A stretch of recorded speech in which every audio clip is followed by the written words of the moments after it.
कि ये कट्टर अंबेडकरवादी हैं। इनका नाम है सुरेश। का बिहार विधानसभा चुनाव जो है कि काफ़ी नज़दीक आ गया है। आज़ाद समाज पार्टी क्या कर रही है और कितने सीटों पर जो है कि चुनाव लड़ने जा रहे हैं बिहार में? बैंक नहीं है तो वैसे पार्टी के लोगों को इस बार हम लोगों ने दिखाएंगे कि अगर हम जीतेंगे भी नहीं तो याद रखिएगा कि आपको भी हम जीतने नहीं। वही नीतीश कुमार जी को जिन्होंने अभी राजगद्दी पर बैठे हुए हैं, उनको आप धमकी दे रहे हैं। देखिए, कोई हो जो दलितों को इग्नोर करता है, कोई भी पार्टियां हो, जदयू हो, आरजेडी हो, चाहे कोई पार्टियां हो, जो दलितों को इग्नोर करता है बिहार में, इस बार बिहार के दलित समाज के लोग, खासकर रविदास समाज के लोग भी 100 सीटों पर चुनाव लड़ेगी। अच्छा, क्या कारण है कि बिहार विधानसभा चुनाव को लेकर के कोई भी पार्टियां, चाहे एनडीए का गठबंधन हो, महागठबंधन हो, चाहे इंडिया गठबंधन हो, ये कोई भी पार्टी आप लोगों को ऑफर नहीं दे रही है? क्या कहिएगा? नारा लोग कहते हैं कि बटोगे तो कटोगे, यानी कि इसको आपने भी सुना होगा। तो आप लोग आपस में बटे रहेंगे तो कैसे सत्ता पर हासिल करेंगे? सत्ता कैसे?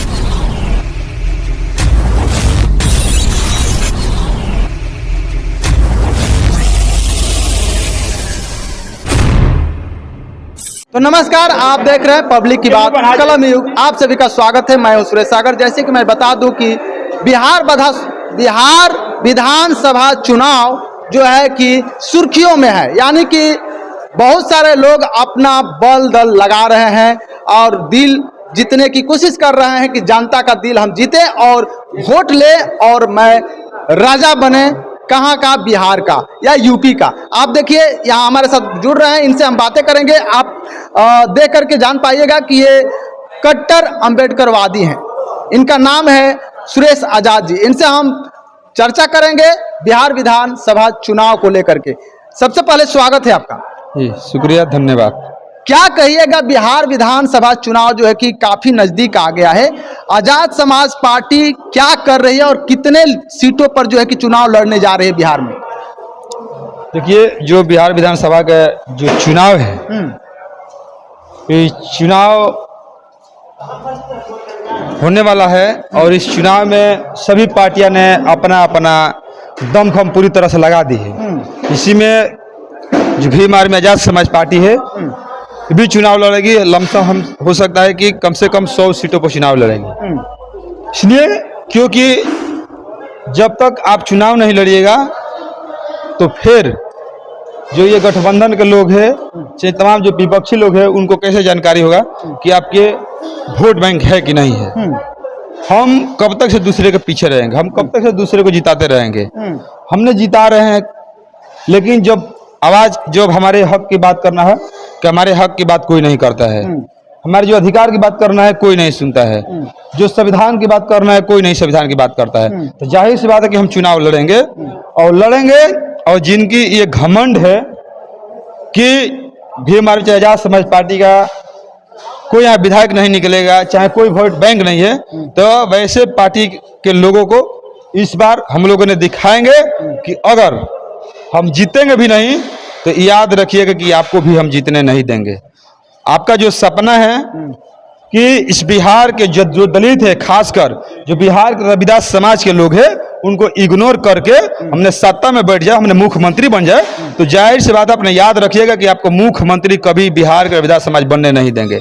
देखिए, मेरी मांग है कि आप जब तक से जितने बिहार में दलितों की संख्या है, रविदास समाज की संख्या है, उसकी संख्या के आधार पर आपने हिस्सेदारी नहीं दीजिएगा तो आपको मुख्यमंत्री कभी हम लोगों ने बनने नहीं देंगे। ये लिख कर ले लीजिएगा। आपके चैनल के माध्यम से कर रहे हैं। किसको धमकी दे रहे हैं? वही नीतीश कुमार जी को, जिन्होंने अभी राजगद्दी पर बैठे हुए हैं, उनको आप धमकी दे रहे हैं। देखिए, कोई हो जो दलितों को इग्नोर करता है, कोई भी पार्टियां हो, जदयू हो, आरजेडी हो, चाहे कोई पार्टियां हो, जो दलितों को इग्नोर करता है बिहार में, इस बार बिहार के दलित समाज के लोग, खासकर रविदास समाज के लोग भी मूड बना लिए हैं कि इस बार हमारा पार्टी आएगी, आजाद समाज पार्टी, और अपना एक एक वोट और वोट के साथ साथ एक एक नोट भी देकर हमने अपना विधायक को जिताएंगे। और जिताकर हम लोगों ने भेजा, और एक भी विधायक आजाद समाज पार्टी का अगर जीतता है तो समझिए कि उनकी 100 विधायकों पर एक विधायक हमारा भारी पड़ेगा, जैसे कि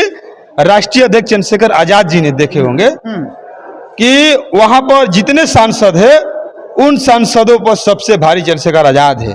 जैसे मुखरता से समाज की आवाज उठा रहे हैं, जैसे गरीब, मजदूर, पिछड़ा, अति पिछड़ा, दलित, अल्पसंख्यकों की आवाज उठा रहे हैं, वैसे नेता उस सदन में कोई आवाज उठाने वाला ही नहीं है। उसी तरह से बिहार विधानसभा में अगर एक भी हमारे लोग जाएंगे तो समझिए कि उनके 100 विधायकों पर हमारे एक विधायक भारी पड़ेंगे। हमारे आजाद समाज पार्टी इस बार बिहार में कम से कम 100 सीटों पर चुनाव लड़ेगी। अच्छा, क्या कारण है कि बिहार विधानसभा चुनाव को लेकर के कोई भी पार्टियां, चाहे एनडीए का गठबंधन हो, महागठबंधन हो, चाहे इंडिया गठबंधन हो, ये कोई भी पार्टी आप लोगों को ऑफर नहीं दे रही है, क्या कहिएगा? देखिए, इसलिए नजर जाती है कि जानती है कि जैसे बाबा साहेब को मौका मिला तो बाबा साहेब ने ऐसा संविधान रच दिए, ऐसा रच दिए, इनको मिटाने वाला कोई अब तक से पैदा नहीं हुआ, ना ही पैदा होगा। इसलिए ये पार्टियां चाहते, ये लोग यही चाहते हैं कि आप अगर यहाँ का बिहार के रविदासों को मौका दोगे तो फिर ये आगे बढ़ जाएंगे, विधायक बनेंगे। अगर एक भी विधायक बनेंगे तो धीरे धीरे इनका एक विधायक, 2 विधायक बनेंगे, 10 विधायक बन जाएंगे। तो फिर और पार्टियों के झंडा बिहार के रविदास समाज कैसे ढोएंगे?